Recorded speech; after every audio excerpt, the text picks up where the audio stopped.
Hey friends, my name is Q. So I wanted to share these files with you, and I hope they can also have the same impact with you as they did with me. So as I was reading here on my files, I found something that was very, very interesting because it proves that you and I can be actively participating in a massive lie every single day of our lives. So enough with the talking, let's actually investigate this file together. So to understand it, we have to go back in the early 1950s. So I'll talk about how we've evolved, but it's not really surprising that back then, technology was primitive. It's not surprising that fields like medicine, physics, and sports science were also a bit backward.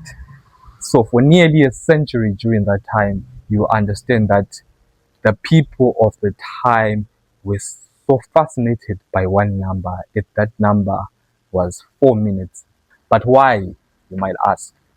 Running a single mile in under 4 minutes back then wasn't just considered a tough athletic milestone, but it was literally considered as a biological death sentence.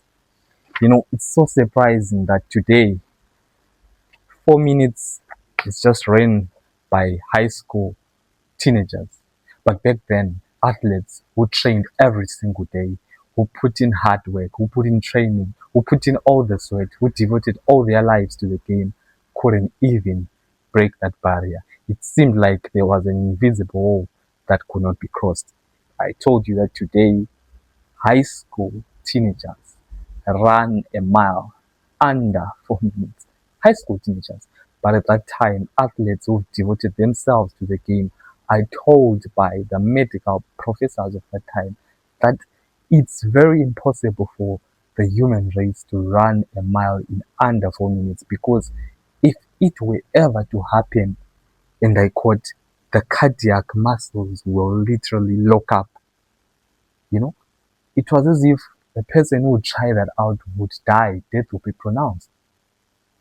That's what was being said. That was the consensus up at that time. That's what was known. That was a fact which could not be debated. Humans can't run in less than in under 4 minutes. And for decades, the human body complied. It was told that, so it only did that. So for a time, it genuinely seemed like an invisible line had been encoded in our DNA, designed to be never be crossed. But I want to introduce to you a medical student by the name of Roger Bannister. Roger Bannister was a 25-year-old medical student who was also passionate about running. So he was also familiar with this popular consensus which was going about at the time that running a mile in under 4 minutes was impossible. But to him, nothing was necessarily impossible. He approached this from a different point of view. Because he was actively studying human anatomy and physiology, he looked at the data completely differently. Where every other athlete saw the unbreakable laws of physics, the scientist Bannister understood that the fundamental truth about human anthropology was that human beings are wired to seek safety and consensus. We are wired to go with the flow. For example, if everyone in the room around you swears to you that the door is locked, you wouldn't bother going to check the handle because we are wired to go with what everybody says. So Bannister stopped training like a typical runner. He didn't just train his legs, but he also trained his nervous system to accept a completely new reality. He used paces to train his brain to know that 59-second lap did not mean that his heart was going to explode, as it was previously alluded by the sports scientists of the time. He was rewriting his own internal software. The day is May 6, 1954. It's a rainy, windy day in Oxford. A bad day to go out and try to set a record. It was the worst possible day. It was the kind of day where you just want to stay inside under a blanket. But Bannister goes anyway.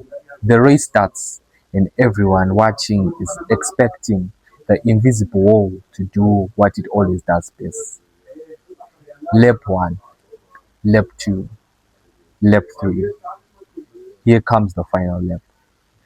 Bannister unleashes everything he has left in his lungs.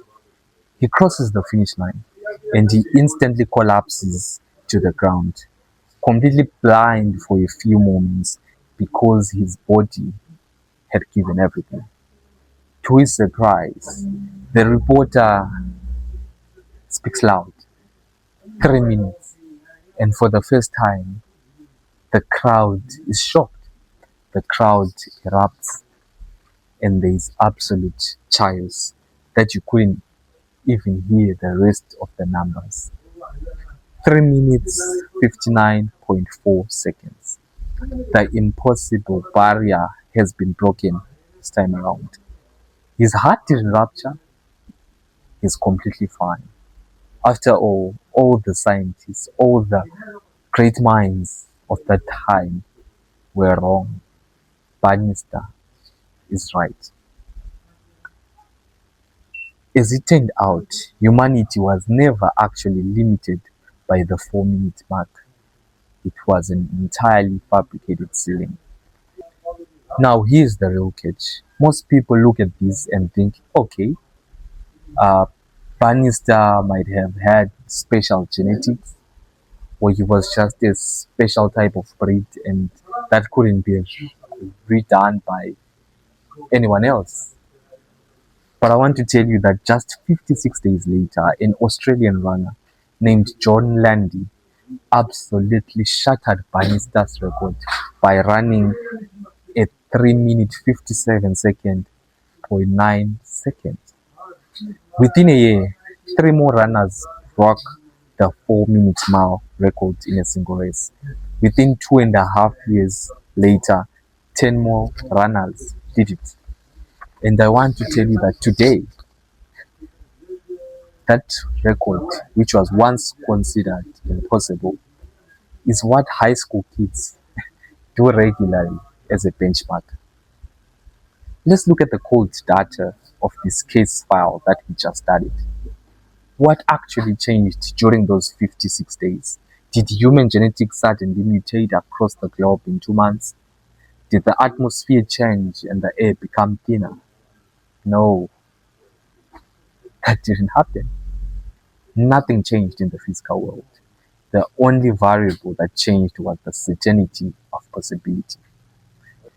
The moment the world saw proof, everyone's subconscious mind suddenly recalibrated to what was safe to do. And this is the raw truth of human nature. We don't copy what is possible, we copy what we perceive to be true. So, what I learned from this file is something very specific. If you surround yourself with people that feed you or tell you that something is impossible, you'll be wired to think that same way. But if you are to believe that things are meant to be broken and recalibrate your nervous system, you'll find out that after all, some things which you once deemed impossible are or can be possible. Your brain will build a wall right in front of you because it always wants to seek safety. But what best can you learn from this file? That if Bannister also wanted to seek safety, the record might have never been broken for some time. So there is no reward in safety, is what I learned from the case. Humanity has a terrifying habit of treating its psychological borders as physical limitations, and the crowd will always agree with the limit until one person stops listening to the consensus.